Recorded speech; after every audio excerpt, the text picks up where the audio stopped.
Hello guys, welcome to my channel. তো guys, দেশ জুড়ে চালু হলো সিএএ আইন। তো এই সিএএ আইন কি আজকের ভিডিওতে আপনাদেরকে বিস্তারিত জানাবো। এই সিএএ কথার অর্থ হলো সিটিজেনশিপ অ্যামেন্ডমেন্ট অ্যাক্ট। দেশ জুড়ে চালু হলো সিএএ আইন। কারা নাগরিকত্ব পাবেন এবং কিভাবে আবেদন করবেন। বিরাট ঐতিহাসিক পদক্ষেপের পথে নরেন্দ্র মোদী। আজ সোমবার সন্ধ্যা 6টার পর দেশ জুড়ে চালু হলো সিএএ অর্থাৎ নাগরিকত্ব আইন। জারির জন্য কেন্দ্রীয় স্বরাষ্ট্র মন্ত্রক ইতিমধ্যেই নিয়ে ফেলেছেন চূড়ান্ত প্রস্তুতি। আজ সন্ধ্যের মধ্যেই সরকারি ওয়েবসাইট থেকে এই বিষয়ে নানান রকম নিয়মকানুন জারি করা হবে এমনটাই মনে করা হচ্ছে। সিএএর বিজ্ঞপ্তি অনুযায়ী সিটিজেনশিপ অ্যামেন্ডমেন্ট অ্যাক্ট কার্যকর হতে পারে এরপর থেকেই। পাকিস্তান, আফগানিস্তান, বাংলাদেশ থেকে আগত অমুসলিম জনগোষ্ঠীকে নাগরিকত্ব দেওয়ার কথাই বলা হয়েছে এই আইনে। এর আগে যদিও এই আইনের বিরুদ্ধে বিভিন্ন রাজ্য সরকারের পক্ষ থেকে এসেছিল নানান বিরোধী মন্তব্য, সেই সূত্র অনুযায়ী কার্যকর করা যায়নি এই আইন। 2019-এর লোকসভা নির্বাচনের আগেই সিএএ পরিবর্তনের প্রতিশ্রুতি দেওয়া হয়েছিল বিজেপির পক্ষ থেকে।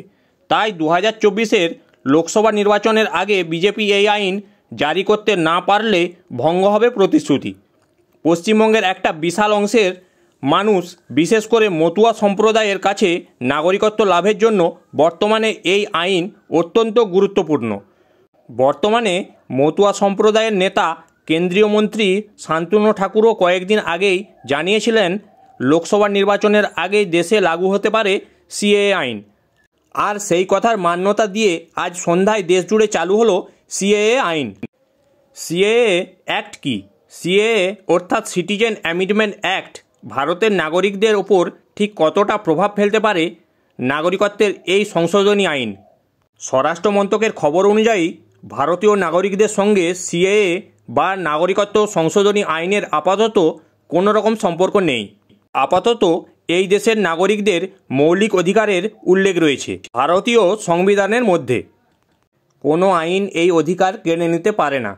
মুসলিম সহ ভারতীয় নাগরিকদের ওপর সিএএ কোনো রকম প্রভাব পড়বে না এমনটাই জানা গিয়েছে।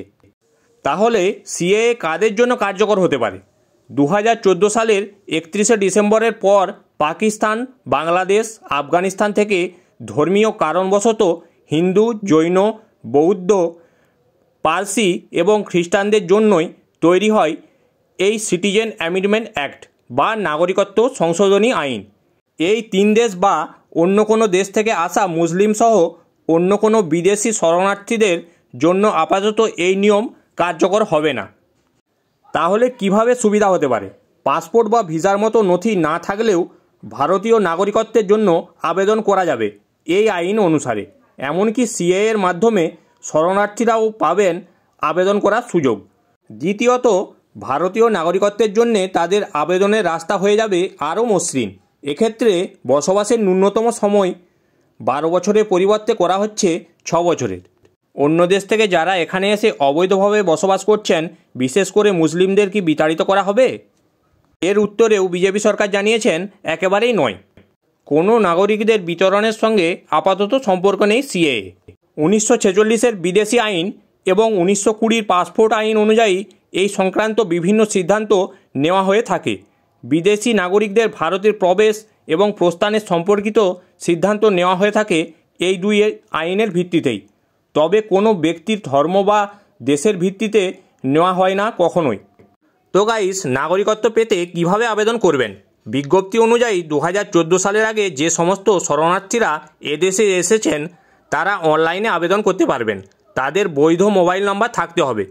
সেখানে ওটিপির মাধ্যমে ভেরিফিকেশান হবে। এরপর পরবর্তী পদক্ষেপ জানানো হবে। কাল থেকে আবেদন করা যেতে পারে। তবে আগের কোনো নথি লাগবে কি না সে ব্যাপারে এখনও জানা যায়নি, বিস্তারিত আসছে। তো গাইস, এই ছিল সিএএ নিয়ে আপডেট। ভিডিওটি যদি আপনাদের ভালো লেগে থাকে চ্যানেলটি অবশ্যই সাবস্ক্রাইব করবেন এবং লাইক ও শেয়ার করতে ভুলবেন না।